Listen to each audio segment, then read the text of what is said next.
tegninger. Det fra en bok jeg fikk for mange år siden med noen veldig merkelig papir som jeg tenkte at det her kommer jeg aldri til å bruke. Men så begynte jeg å bruke det, og så ble jeg helt hekta på det papiret. Jeg lekte meg mye med forskjellige mediumer, med blekk og kull, grunning, masse forskjellig. Jeg kunne gjøre mye abstrakt og lekte meg litt med det figurative som jeg også jobber mye med. Så det ble en veldig sånn leken serie med bilder. Men i Brooklyn så det flere gruppeutstillinger i nærmeste fremtid, og ja, det alltid masse på gang. Mens jeg jobber mer med indre portretter, kan man si. Det indre og det som berører seg litt sånn i det uvisse og ukjente på innsiden. En del av tematikken i bildene dine har jo sitt preg av barndom fra Harestad. Stemmer ikke det? Jo, jeg tror det både været, som vi kan se inntil nå, det grå. Jeg jobber veldig mye i gråtoner og synes det noe som jeg kjenner meg veldig hjemme i. Også skogen, det minner, det tanker, det drømmer. Jeg prøver å oppdage bildene mens jeg lager dem. Så jeg jobber ofte ikke ut ifra et fast idé. Det kanskje bare noen små biter av noe som kan være fra barndom eller andre ting. Så bare begynner jeg å jobbe, og så ser jeg hvor bildet leder meg. Historien om Anke King historien om løsrivelsen fra Harestads påvirkning og erobringen av verdensmetropolen New York.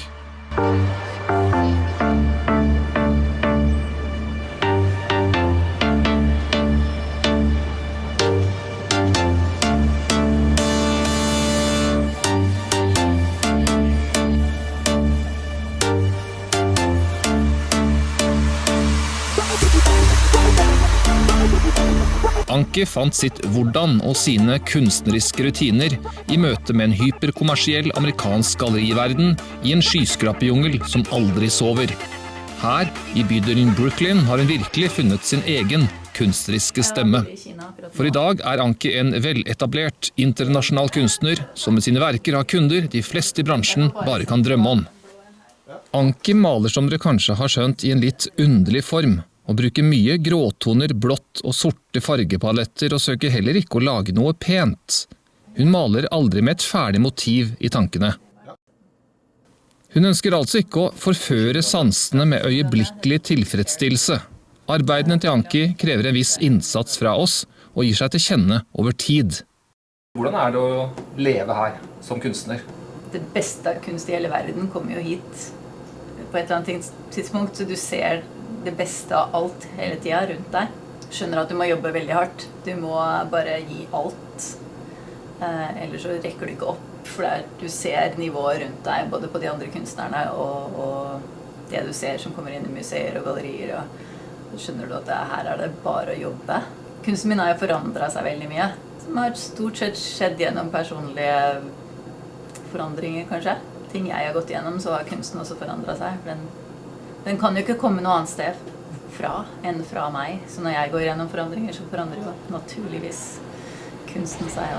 Den har kanskje sikkert gjort en del, i hvert fall pushet meg veldig til å gjøre mitt beste. Nei, jeg var på 57. gate.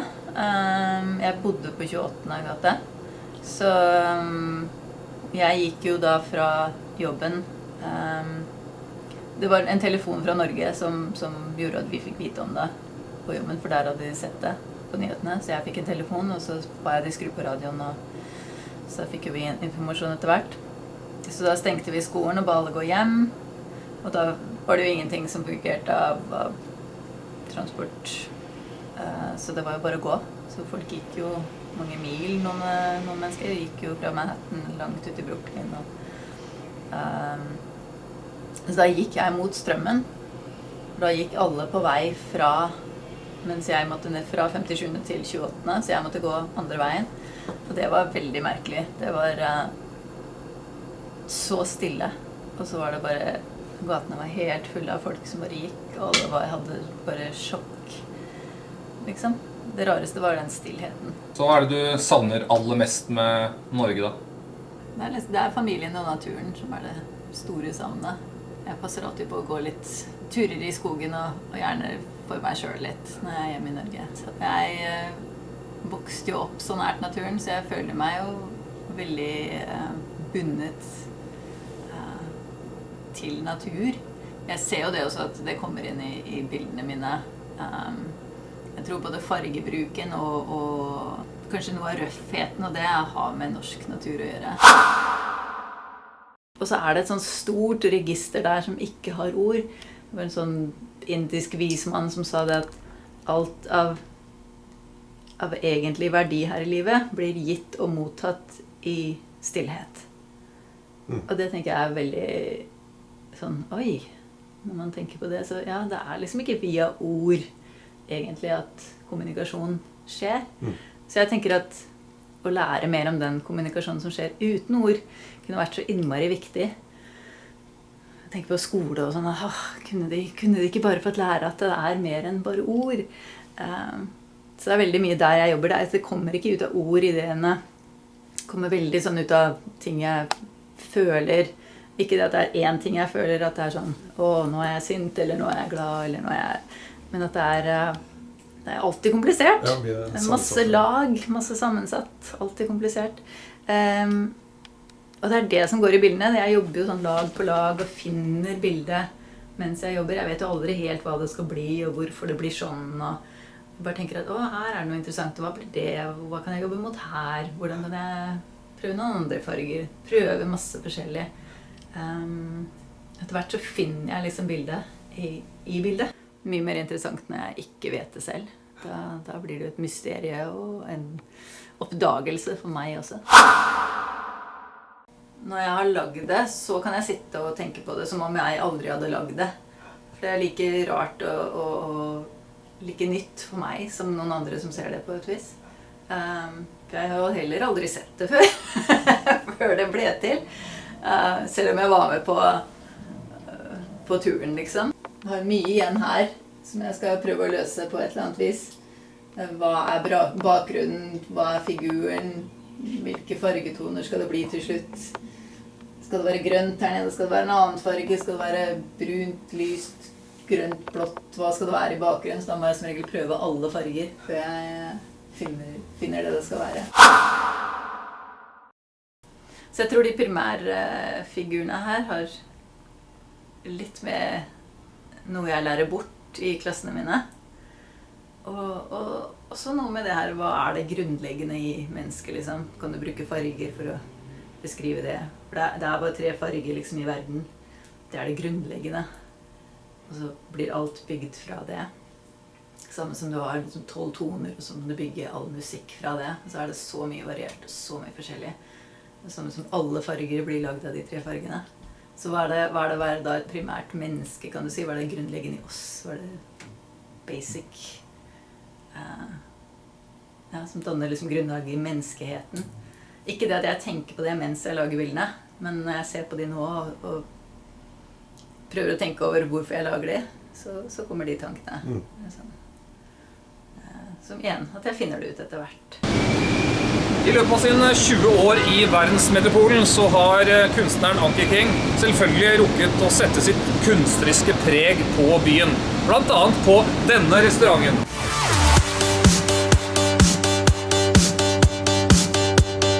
Restauranten heter Pondicherry og ligger midt på Manhattan, på 27. gate mellom 5. Avenue og Broadway.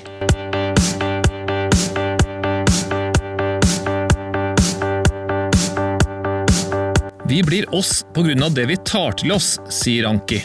Bakgrunnen for restaurantbildet, et bestillingsverk, jobbet hun med lenge. Det kommuniserer det å være bundet, og menneskers ulike sfærer, ideer og tanker kommer til uttrykk. Figuren skapt av alle trådene fra sfærene rundt oss mennesker.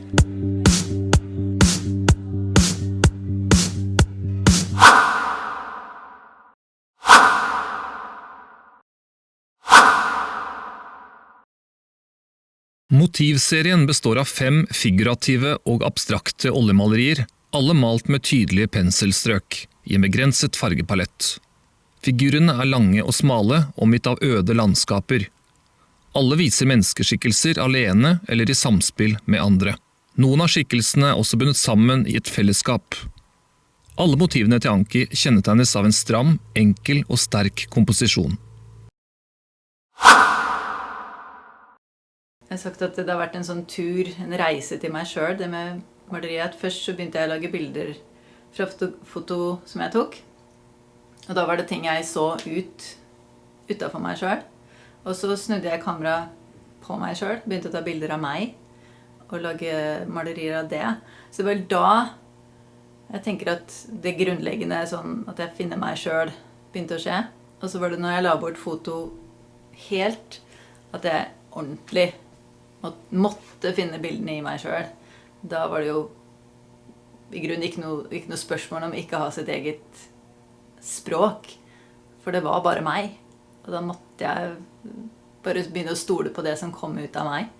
Men etter hvert så var det sånn at jo, det er dette som kommer ut av meg, og det må jeg godta, og så må jeg jobbe med det og prøve å gjøre det så godt jeg bare kan. Så det er det jeg har gjort siden.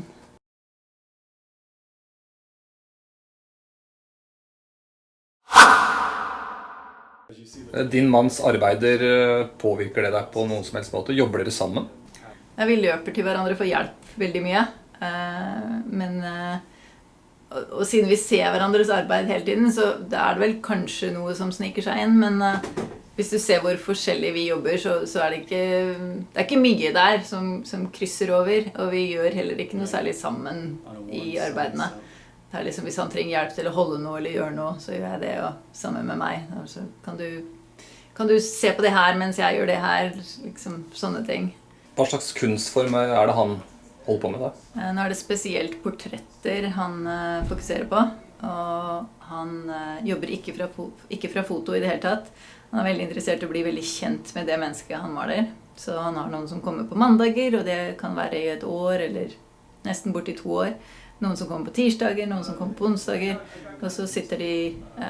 Så han hører på deres musikk, han hører deres historier mens han maler, så han får liksom veldig mye av den personen inn i bildet. Og det er veldig viktig for han. I'm making paintings of things that we see in the world that are real. The city that I live in, myself in the mirror, I could paint your portrait. Mens jeg er jo kanskje mer selvopptatt. Jeg jobber veldig mye bare med det som kommer innifra meg.